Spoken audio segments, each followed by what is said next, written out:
ప్రభువైన యేసు క్రీస్తు నామమున ఈ ఉదయ కాలము మీ అందరికీ ప్రేమ వందనాలు తెలియచేస్తా ఉన్నాను. మీ అందరికీ యేసు క్రీస్తు పేరిట శుభాలు తెలియచేస్తా ఉన్నాను. ఈరోజు ఒక ప్రత్యేకమైనటువంటి దేవుని దీవెనల మాటలతో, దేవుని ఆశీర్వాదపు మాటతో నేను మీ వద్దకు వచ్చి ఉంటున్నాను. ప్రియులారా, ఎప్పుడు స్వస్థత నీలో నిలిచి ఉంటుంది. స్వస్థత ఎప్పుడు నీలో నిలిచి ఉంటుంది. పొందుకున్నటువంటి అభిషేకము, పొందుకున్నటువంటి స్వస్థతలు, మేలులు, దీవెనలు మన జీవితములో ఎప్పుడు నిలిచి ఉంటాయి. హల్లెలూయా! దేవుని బిడ్డలారా, కొన్ని మాటలు ఈ రోజు నేను మీకు తెలియచేయాలని ఇష్టపడుతూ ఉన్నాను. ఎప్పుడు స్వస్థత మనలో నిలిచి ఉంటుంది అనేటువంటి వర్తమానాన్ని ఈరోజు నేను మీకు అందించాలని ప్రభు పేట ఆశపడుతూ ఉన్నాను. ఒకసారి మనమందరము మత్తయి సువార్త 8వ అధ్యాయము 1 నుంచి 4 వచనాలు మనం చూసుకుందాం. దేవుని బిడ్డలారా, ఆయన కొండ మీద నుండి దిగి వచ్చినప్పుడు బహుజన సమూహములు ఆయనను వెంబడించెను. ఇదిగో కుష్ఠరోగి వచ్చి ఆయనను మొక్కి, ప్రభువా, నీకు ఇష్టమైతే నన్ను శుద్ధినిగా చేయగలవనెను. అందుకాయన చేయి చాపి వాణ్ణి ముట్టి, నాకిష్టమే, నీవు శుద్ధుడవు కమ్మని చెప్పగా తక్షణమే వాని కుష్ఠరోగము శుద్ధి ఆయను. అప్పుడు యేసు, ఎవరితోనూ ఏమీ చెప్పకు సుమి, కానీ నీవు వెళ్ళి వారికి సాక్షార్థమై నీ దేహమును యాజకునికి కనపరుచుకొని మోషే నియమించిన కానుక సమర్పించుమని వానితో చెప్పెను. హల్లెలూయా! అందరూ జాగ్రత్తగా దేవుని మాటలు శ్రద్ధగా విందాం. ప్రియులారా, మత్తయి సువార్త 8వ అధ్యాయం 1 నుండి 4 వచనాలు మనము జాగ్రత్తగా చూసుకున్నట్లయితే ఇందులో ఒక వ్యక్తి ప్రత్యేకంగా కనిపిస్తూ ఉంటాడు. ఎవరు ఆ ప్రత్యేకమైన వ్యక్తి అంటే ఒక కుష్టి రోగి. ఈ 1 నుంచి 4 వచనాల్లో ఒక రోగి కనిపిస్తున్నాడు. తర్వాత యేసు ప్రభు కనిపిస్తూ ఉన్నాడు. ఒక కుష్టి రోగి కొండ మీదకి దిగి వచ్చినప్పుడు, కొండ మీద నుండి దిగి వచ్చిన జన సమూహము ఆయన్ని వెంబడించుచూ ఉండేనంట. అయితే ఒక కుష్టి రోగి యేసు ప్రభువును ఎట్లా చూస్తున్నాడు అంటే, కొండ మీద నుండి ప్రజలందరూ దేవుణ్ణి వెంబడిస్తూ ఉన్నారంట. అయితే ఆ ప్రజలందరితో పాటు ఈ కుష్ఠరోగి కూడా యేసు దగ్గరికి వచ్చాడు. యేసు దగ్గరికి వచ్చి, యేసు ప్రభు దగ్గరికి వచ్చి ఆయన అడుగుతున్నాడు, అయ్యా, నీకు ఇష్టమైతే నన్ను బాగు చేయండి, నీకు ఇష్టమైతే నన్ను శుద్ధినిగా చేయండి, నన్ను స్వస్థపరచండి అని ఆ యేసు ప్రభువును కుష్ఠరోగి మొరపెట్టుకుంటా ఉన్నాడు, మొక్కుతా ఉన్నాడు. అయ్యా, నన్ను బాగు చేయండి అని ఆ దేవుడికి, ఆ యేసయ్యకు ప్రార్థన చేస్తా ఉన్నాడు. అయితే దేవుని బిడ్డలారా, యేసు ప్రభువు కనికరము కలిగిన దేవుడు, ఆయన ప్రేమ కలిగిన దేవుడు. కుష్ఠరోగి ఆయనకు మొక్కుకోగానే చేయి చాపి నాకు ఇష్టమే అని చెప్పి ఆ కుష్ఠరోగిని యేసయ్య బాగు చేశాడు. హల్లెలూయా!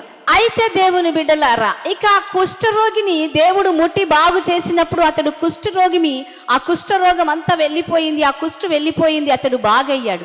అయితే ఇక్కడ దేవుడు చెప్తూ ఉన్నాడు, ఒక్కసారి మనం 3వ వచనాన్ని మళ్ళీ చూసుకుందాము. అందుకు ఆయన చేయి చాపి వాణ్ణి ముట్టి, నాకు ఇష్టమే, నీవు శుద్ధుడవు కమ్మని చెప్పగా తక్షణమే వాని రోగము శుద్ధి ఆయను. వెంటనే యేసు ప్రభు ఆ రోగాన్ని ముట్టి బాగు చేశాడంట. ఇక 4వ మాట మనం జాగ్రత్తగా చూసుకుందాము. అప్పుడు యేసు, ఎవరితోనూ ఏమి చెప్పకు సుమి, కానీ నీవు వెళ్ళి వారికి సాక్షార్థమై నీ దేహమును యాజకునికి కనపరుచుకొని మోషే నియమించిన కానుక సమర్పించుమని వానితో చెప్పెను. హల్లెలూయా! ఈ 4వ మాటలో ఒక అద్భుతమైనటువంటి మర్మము దాగి ఉంది. దేవుని బిడ్డలారా, చాలా మంది యేసు ప్రభు దగ్గరికి వస్తారు, యేసయ్యను మొక్కుతారు, యేసయ్యను బ్రతిమిలాడుకుంటారు. యేసయ్య దగ్గర నుంచి మనం అన్నీ పొందుకుంటాం. యేసు కనికరము కలిగిన దేవుడు. ఎందుకంటే ఆయన కనికరపడి చేయి చాపి ప్రతి రోగమును, ప్రతి వ్యాధిని, ప్రతి బాధను, ప్రతి దాన్ని దేవుడు బాగు చేస్తాడు. అయితే ఇక్కడ నీవు పొందుకున్నటువంటి ఆ స్వస్థత, నీవు పొందుకున్న ఆశీర్వాదాలు, నువ్వు పొందుకున్న ఆ మేలులు నీ జీవితములో మరి నిలకడగా ఉండాలి. అవి నిలిచి ఉండాలంటే మనం ఒకటి చెయ్యాలి. ఏం చెయ్యాలంటే యేసు ప్రభు చెప్తున్నాడు, నీవు వెళ్ళి వారికి సాక్షార్థమై నీ దేహమును యాజకునికి కనపరుచుకొనుము. ఎవరికి కనపరుచుకోమన్నాడు? యాజకుడు. మన ప్రధాన యాజకుడు యేసు ప్రభు వారు. యేసు ప్రభువుకు నువ్వు ఏం చేయాలంటే, దేవుడు నిన్ను స్వస్థపరుస్తే, దేవుడు నీ జీవితములో అద్భుతములు చేస్తే, దేవుడు నీ జీవితంలో ఏదైనా ఘనకార్యములు చేస్తే, మేలులు చేస్తే, దేవుడు నీకు ఆశీర్వదిస్తే నువ్వు చేయాల్సిన మొదటి పని ఏంటిదో తెలుసా? దేవునికి సాక్షిగా నిలబడాలి. మొదటి మాట ఏంటిదండి? నువ్వు దేవునికి సాక్షిగా నిలబడాలి. యాజకునికి కనపరుచుకోము అంటే నీ ప్రధాన యాజకుడికి నిన్ను నీవు సాక్షిగా నిలబెట్టుకోవాలి. నువ్వు దేవునికి నమ్మకముగా ఉండాలి. ఎందుకంటే దేవుడు నీకు చేసిన మేలును బట్టి, నీకు ఇచ్చిన ఆరోగ్యమును బట్టి, స్వస్థతను బట్టి, ప్రతి దాన్ని బట్టి నువ్వేం కావాలి అంటే దేవునికి సాక్షిగా నిలబడాలి. దేవుడు వర్తమానాల ద్వారా దేవుడు ఎన్నో మేళ్ళు చేస్తా ఉన్నాడు. ఎన్నో ఆశీర్వాదాలు ఇస్తున్నాడు. గర్భఫలాలు లేని వారికి గర్భఫలాలు ఇస్తున్నాడు. రోగులను దేవుడు బాగు చేస్తా ఉన్నాడు. అప్పులలో నుండి దేవుడు విడుదలనిస్తున్నాడు. జ్వరము నుండి దేవుడు విడుదలనిస్తున్నాడు. కుటుంబ కలహాల నుండి దేవుడు విడుదలనిస్తున్నాడు. అయితే మనం ఇవన్నీ మేలు పొందుకుంటాం, కానీ దేవునికి ఎప్పుడు మనము సాక్షిగా ఉండము. ఎప్పుడు కూడా మనము సాక్షిగా ఉండడం అంటే నీ సాక్ష్యాన్ని ప్రభువు ఎదుట నువ్వు ఒప్పుకోవాలి. నీ సాక్ష్యము, దేవా ఇదిగో నీ మాట నన్ను బలపరిచిందయ్యా, నీ మాట నన్ను స్వస్థపరిచిందయ్యా. అయితే ఈ వర్తమానముల ద్వారా, ఈ వాక్యాల ద్వారా మరి నువ్వు పొందుకుంటున్న మేళ్లను బట్టి నువ్వు దేవునికి సాక్షిగా ఉంటున్నావా? దేవుడు అంటున్నాడు, యేసు అంటున్నాడు, నువ్వు సాక్షిగా కనపరుచుకో. దేవుడు వాక్యము ద్వారా, దేవుని మాట ద్వారా నువ్వు దీవించబడితే ఈ దీవెన నీలోనే ఉంచుకోకు, కానీ నువ్వు ఇతరులకు కనబడే రకముగా నువ్వు నిలబడాలి. నువ్వు పొందుకున్న ఆశీర్వాదాలు నీ మట్టికే దాచి ఉంచొద్దు, కానీ నువ్వు ఏ ఆశీర్వాదాలు పొందుకుంటున్నావు, ఈ వాక్యము ద్వారా, దేవుని మాట ద్వారా నువ్వు ఎలా బలపరచబడుతున్నావు, ఎలా దీవించబడుతున్నావు, ఎలా స్వస్థపరచబడుతున్నావు, దాన్ని నువ్వేం చేయాలంటే నీలో నువ్వు దాచిపెట్టకూడదు. నువ్వు సాక్షార్థముగా దేవునికి మహిమకరంగా నువ్వు ఇతరులకు షేర్ చేయాలి.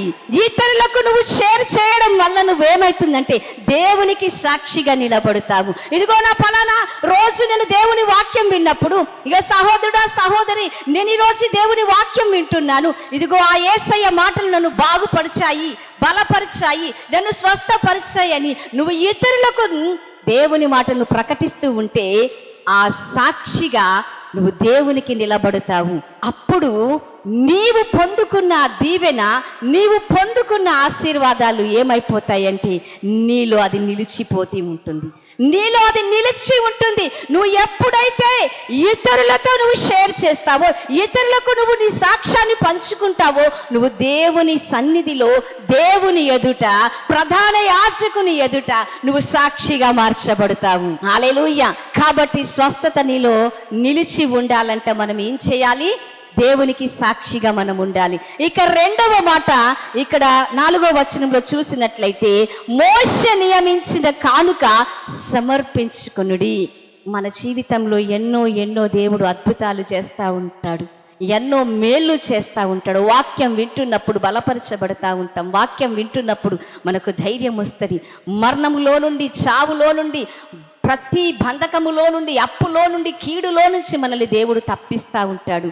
కీడు, నాశనము కలగకుండా దేవుడు కాపాడుతూ ఉంటాడు. మరి ఆ కాపాడిన దేవునికి మనము కృతజ్ఞత కలిగి ఉండాలండి. కృతజ్ఞత లేని వారముగా మనము జీవించకూడదు. స్వస్థతలు కానీ, ఆశీర్వాదాలు కానీ నీలో నిలకడగా ఉండాలి అంటే నువ్వు చేయాల్సిన రెండవ పని ఏంటంటే దేవునికి కృతజ్ఞత అర్పణలు అర్పించాలి. దేవుడు నీ జీవితంలో ఏ చిన్న అద్భుతము చేయనివ్వండి, ఏ చిన్న కానుక, ఏ చిన్న కార్యము దేవుడు చేస్తే నువ్వు దేవునికి ఏం చేయాలి తెలుసా? ఏం చెయ్యాలి? కృతజ్ఞత కలిగి జీవించాలి. నీ దగ్గరున్న కృతజ్ఞత అర్పణ దేవునికి అర్పించడము నేర్చుకోవాలి. దేవునికి డబ్బులు లేక మనల్ని అడుగుటలేదు, కానీ మన హృదయము దేని వైపు ఆకర్షించబడి ఉండాలి? కృతజ్ఞతా భావము కలిగి ఉండాలని దేవుడు కోరుకుంటా ఉన్నాడు. మనం కృతజ్ఞత అర్పణలు అర్పించాలి. చూడండి, మనకు చిన్న రోగం వస్తే 100 రూపాయలు 50 రూపాయలు లేకపోతే 500 ఇచ్చి డాక్టర్కి ఇచ్చి నయం చేసుకుంటాం కదండి. పెద్ద రోగాలైతే, క్యాన్సర్ అయితే, హార్ట్ అటాక్ అయితే లక్షలు డాక్టర్ చేతిలో పెట్టి బాగు చేసుకుంటాం కదండి. మరి యేసు పరమ వైద్యుడు కదా. మరి నిన్ను ఏ రూపకముగా, ఏ రకంగా నువ్వు అర్థించినా, ఏ రాత్రైనా, ఏ పగలైనా దేవుడు నిన్ను కీడులో నుండి, నాశనములో నుండి, తెగులులో నుండి, విపత్తులో నుండి, ప్రతి సంకటములో నుండి నిన్ను కాపాడుతున్నప్పుడు నువ్వు దేవునికి కృతజ్ఞతగా నువ్వు ఏం చేయాలి? అర్పణ అర్పించాలి. ఎప్పుడైతే మనము కృతజ్ఞతగా మనము దేవునికి కలిగి ఉంటామో, కృతజ్ఞత కలిగి ఉంటామో, దేవుని బిడ్డలారా, నువ్వు పొందుకున్న ఆశీర్వాదం నీలో రెట్టింపు అవుతాయి. నువ్వు పొందుకున్న ఆశీర్వాదము నీలో నిలబడుతుంది. మత్తయి సువార్త 17వ అధ్యాయంలో 10 మంది కుష్టి రోగుల గురించి దేవుడు మాట్లాడతాడు. 10 మంది కుష్టి రోగులట దేవుడి దగ్గరకు వచ్చారంట. దేవుడు కనికరము కలిగిన దేవుడు. ఎవ్వరు యేసయ్య దగ్గరకు వచ్చినా నేను బాగు చెయ్యను అన్నాడండి. ఎవరు ఆయన దగ్గరకు వచ్చి ప్రార్థించినా దేవుడు నేను సమాధానము ఇవ్వను అని చెప్పడు, కానీ అందరినీ ప్రేమించి అందరినీ బాగు చేస్తారు. అదే రకంగా 10 మంది యేసయ్య దగ్గరకు వచ్చారు. 10 మందిని దేవుడు ముట్టి బాగు చేశారు. అయితే అందులో ఒక్కరు మాత్రమే తిరిగి దేవుడి దగ్గరకు వచ్చి అర్పణ చెల్లించుకున్నారు. తిరిగి దేవుని దగ్గరకు వచ్చి కృతజ్ఞతాస్తుతులు చెల్లించాడు. అప్పుడు దేవుడు అంటున్నాడు, ఏంటిదో తెలుసా? మిగిలిన 9 మంది ఎక్కడికి పోయారని అడుగుతున్నాడు. ఆ ఒక్క వ్యక్తి ఎందుకు వచ్చాడో తెలుసా?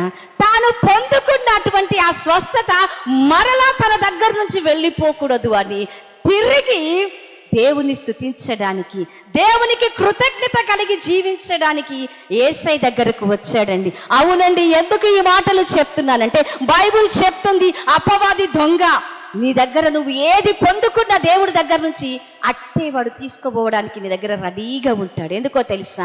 ఆయుధాలు లేకపోతేనంట యుద్ధము చేయడానికి శత్రువులంట బలము పొందుకుంటారంట. మరి మన దగ్గర ఆయుధము ఏంటిదో తెలుసా? నువ్వు పొందుకున్నటువంటి ఆశీర్వాదాలు కానీ, స్వస్థతలు కానీ, అద్భుతాలు కానీ నీలో నిత్యము నిలకడగా అవి నీవు ఉన్నంత వరకు ఉండాలి అంటే నువ్వు ఒక ఆయుధము కలిగి ఉండాలి. స్తుతి అనే ఆయుధము కలిగి ఉండాలి. కృతజ్ఞత అర్పణ అనే ఆయుధము కలిగి ఉండాలి. ఎప్పుడైతే ఇవి కలిగి ఉంటావో దొంగతనమునకు, నాశనమునకు నీ దగ్గరికి రాడు. ఎందుకంటే నీవు చేసేటువంటి ఆ పనిలో ఏమి కలిగి ఉంటుందంటే కాపుదల కలిగి ఉంటుంది, శక్తి కలిగి ఉంటుంది. నువ్వు కృతజ్ఞతాస్తుతులు చెల్లించినప్పుడు, కృతజ్ఞతార్పణలు చెల్లించినప్పుడు ఇక అపవాదికి నువ్వేమంటావంటే నో వేకెన్సీ అంటావు, ఇక చోటు లేదు అంటావు. అందుకే పౌలు భక్తుడు చెప్తున్నాడు, అపవాదికి చోటు ఇయ్యకుడి. ఎందుకు చెప్పాడో తెలుసా? ఎఫెసీ 4:27లో ఈ మాట రాయబడి ఉంది. అపవాదికి చోటు ఇయ్యద్దంట. ఎందుకు ఇయ్యద్దన్నాడంటే నువ్వు పొందుకున్నటువంటి మేలులు, ఆశీర్వాదాలు అపవాది ఎత్తుకెళ్ళిపోతాడు. వాడు దొంగతనము చేయడానికి వస్తాడు, నాశనము చేయడానికి వస్తాడు. నువ్వు ఏవి పొందుకున్నా అవన్నిటిని మళ్ళీ లాక్కెళ్ళడానికి వస్తాడు. అయితే మనము చురుకుగా జ్ఞానముతో మనం ఏం చేయాలంటే అపవాదికి చోటు ఇయ్యద్దు. ఎలా చోటు ఇవ్వకూడదు అంటే మొదటిది ఏం చేయాలి? నువ్వు పొందుకున్న ప్రతి దాన్ని బట్టి దేవుని ఎదుట సాక్షిగా నిలబడాలి. రెండవది, దేవునికి నువ్వేం చేయాలంటే నీకు కలిగినది అర్పణగా నీ కానుకలు అర్పించాలి, దేవునికి కృతజ్ఞతాస్తుతులు చెల్లించాలి. అప్పుడు అక్కడ ఏం జరుగుతుందంటే అపవాదికి చోటు అనేది, స్పేస్ అనేది ఉండదు, ఇక స్థలం అనేది ఉండదు. దేవుడు మన జీవితంలో మనం పొందుకున్న దాన్ని నిలకడగా, నిశ్చయముగా మనం అనుభవించేటట్టుగా దేవుడు ఆశీర్వదిస్తాడు. ఈ 9 మంది రిటర్న్ రాలేదు, కానీ ఒక్క వ్యక్తి వచ్చాడు. చివరిగా దేవుడు ఏమన్నాడో తెలుసా? లూకాసు వార్త 17వ అధ్యాయములో ఈ మాట వ్రాయబడింది. ఒక్కసారి ఈ మాట చూసుకుందాం దేవుని బిడ్డలారా. లూకాసు వార్త 17వ అధ్యాయము 19వ మాట దేవుడు సెలవిస్తా ఉన్నాడు. నీవు లేచి పొమ్ము, నీ విశ్వాసము నిన్ను స్వస్థపరచనని వారితో చెప్పాను. ఈ మాట కంటే ముందు 10 మంది యేసు ప్రభు దగ్గరికి వచ్చారు. యేసు ప్రభు దగ్గరికి రాగానే దేవుడు వారిని ముట్టి బాగు చేశారంట. వారు వెళ్తున్న త్రోవలోనే వారు శుద్ధులైరట. చూద్దాం ఒక్కసారి ఆ మాట కూడా చూసి 14వ వచనం చూద్దాం. 17:14. ఆయన వారిని చూచి మీరు వెళ్ళి మిమ్మల్ని యాజకులకు కనపరచుకోండి వారితో చెప్పాను. వారు వెళ్ళుచూ ఉండగా శుద్ధులైరి. హల్లెలూయా. ఈ 17:14లో దేవుని మాట ఎంత చక్కగా మనకు దేవుడు బోధిస్తున్నాడంటే 10 మంది దగ్గరకు వచ్చారు. దేవుడు వాళ్ళని ముట్టి బాగు చేశాడట. వారు వెళుతూ ఉండగానే శుద్ధులైపోయారట. మళ్ళా దేవుడు శుద్ధులైపోయిన తర్వాత ఈ చివరి 19వ వచనంలో ఎందుకు చెప్తున్నాడు? నీవు లేచిపోము, నీ విశ్వాసము నిన్ను స్వస్థపరిచెను. ఎందుకు మళ్ళా దేవుడు ఆ స్వస్థపరిచెను అని మాట మాట్లాడుతున్నాడు అంటే, మొదట స్వస్థత పొందుకున్నారు, వారు వెళ్ళిపోయారు. అయితే ఆ పొందుకున్న ఆశీర్వాదాలు, పొందుకున్న స్వస్థత నీలో నిలిచి ఉండాలి అంటే తిరిగి మనం ఏం చేయాలి? ప్రభు దగ్గరికి రావాలి, ప్రభువుకు సాక్షిగా ఉండాలి, ప్రభువుకు అర్పణలు అర్పించాలి, కృతజ్ఞతాస్తుతులు చెల్లించాలి. ఎప్పుడైతే మనం ఇవి కలిగి ఉంటామో దేవుని బిడ్డలారా, చివరిగా దేవుడు చెప్తున్నాడు, నీ విశ్వాసమును బట్టి నిన్ను స్వస్థపరచబడను. అంటే నీవు పొందుకున్న ఆశీర్వాదము నిశ్చయముగా నీకే అది కలుగుతుంది. అది ఇంకా నీ యొద్ద నుంచి ఎవ్వరు దొంగిలించరిగా. అది నిశ్చయముగా నీవు కలిగి ఉంటావు. అది మేలులైనా, అవి ఆశీర్వాదాలైనా, అవి ఏవైనా, ఏ రకమైన స్వస్థతలైనా నువ్వు పొందుకున్నది ఏ రకంగా ఉంటుంది అంటే దేవుని బిడ్డలారా, నిశ్చయముగా అది నిలుస్తుంది. ఆమేన్. నిశ్చయముగా నిలబడుతుందండి. నీవు పొందుకున్నటువంటి స్వస్థత నీలో నిలబడాలంటే రెండు మాటలండి, రెండు పనులు మనం చేయాలి.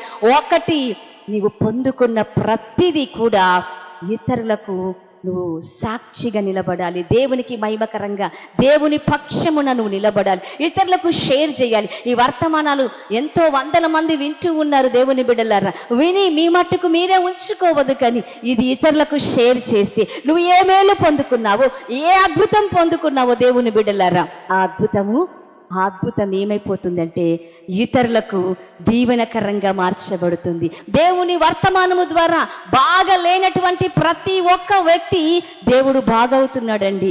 హల్లెలూయా. ఈ మాటలు వింటున్న దేవుని బిడ్డలారా, నీవును కూడా దేవునికి సాక్షిగా నిలబడు, దేవునికి నమ్మకముగా నిలబడు. దేవుడు నీకు ఇచ్చిన సాక్ష్యమును బట్టి నువ్వు దేవుని ఎదుట దేవుని బిడ్డగా నువ్వు సాక్షిగా నిలబడితే దేవుడు నీకు ఇచ్చిన ఆశీర్వాదాలు నిశ్చయముగా నీలో నిలబడినట్లుగా దేవుడు చేస్తాడు. రెండవదిగా, నువ్వు ఇచ్చేటువంటి కృతజ్ఞత అర్పణను బట్టి నిన్ను దేవుడు అంచెలంచెలుగా ఆశీర్వదిస్తాడు. నువ్వు ఏ మేలు పొందుకున్నా, ఏ చిన్న ఆశీర్వాదం పొందుకున్నా, ప్రభా నిన్ను బట్టి నాకు వచ్చిందయ్యా, నిన్ను బట్టి, నీ వాక్యమును బట్టి నేను బలపరచబడ్డానని దేవునికి హృదయపూర్వకంగా నీ దగ్గర ఎంత ఉన్నా దేవునికి హృదయపూర్వకంగా కృతజ్ఞత కలిగి నువ్వు విత్తితే దేవుడు ఏం చేస్తాడో తెలుసా? దాన్ని 10ంతలుగా నీ జీవితంలో ఆశీర్వదిస్తాడు. ఎందుకో తెలుసా? నీవు పొందుకున్న ఆశీర్వాదము దొంగిలించబడకుండా ఉండడం కొరకు, అపవాదికి చోటు ఇవ్వకుండా ఉండడం కొరకు దేవుడు మనతో మాట్లాడుతూ ఉన్నాడు. ఇట్టి దీవెనలు మీ అందరికీ కలుగునుగాక. తలలు వంచుదాం, ప్రార్థన చేసుకుందాం. అందరూ మోకరించండి, నా ప్రార్థనతో ఏకీభవిద్దాం. ప్రభువా, పరిశుద్ధుడా, నమ్మకమైన దేవా, ఈ ఉదయకాలం మీరు మాతో మాట్లాడిన సందేశాన్ని బట్టి నీకు వందనాలయ్యా. ఎప్పుడు స్వస్థతలు మాలో నిలిచి ఉంటాయో అద్భుతమైన మాటలు మాకు వివరించారయ్యా. అవునయ్యా, మేము పొందుకున్న అటువంటి దీవెనలు, అద్భుతాలు, స్వస్థతలు, మేలు ప్రభా అయ్యా మా మట్టుకు మేమే ఉంచుకోకుండా ఇతరులకు ప్రభా మేము షేర్ చేసే బిడ్డలముగా అయ్యా, నీ సన్నిధిలో నీకు సాక్షిగా మేము ఉండునట్లుగా, సాక్ష్యము చెప్పే బిడ్డలుగా మేము ఉండునట్లుగా మమ్మల్ని ఆశీర్వదించండి నాయన. అయ్యా, ఈ మాటలు వింటున్న బిడ్డలు ఎంతమంది ఉంటున్నారో ప్రభా, వారందరినీ మీరు ఆశీర్వదించండి నాయన. ఈ వర్తమానాల ద్వారా అయా వేల మంది ప్రభా అయా ఏ స్థలంలో ఎక్కడ ఏ మాటలు వింటున్నారు, వారు కృతజ్ఞత కలిగి నాయన నిన్ను స్తుతించి నాయన నీ సన్నిధిలో కానుకలు విత్తినట్లుగా వారి హృదయాలు ప్రభు మీరు దీవించండి నాయన. వారు పొందుకున్న ఆశీర్వాదాలు, స్వస్థతలు, మేళ్ళు రెట్టింపగునట్లుగా, అది నిలిచి ఉండునట్లుగా, దైవీకమైన సన్నిధి వారి జీవితంలో అనుభవించినట్లుగా, అపవాదికి చోటియ్యకుండునట్లుగా వారిని ముందుకు నడిపించి మేలులతో వారిని దీవించమని యేసు క్రీస్తు నామమున వేడుకుంటున్నాను మా తండ్రి. ఆమేన్.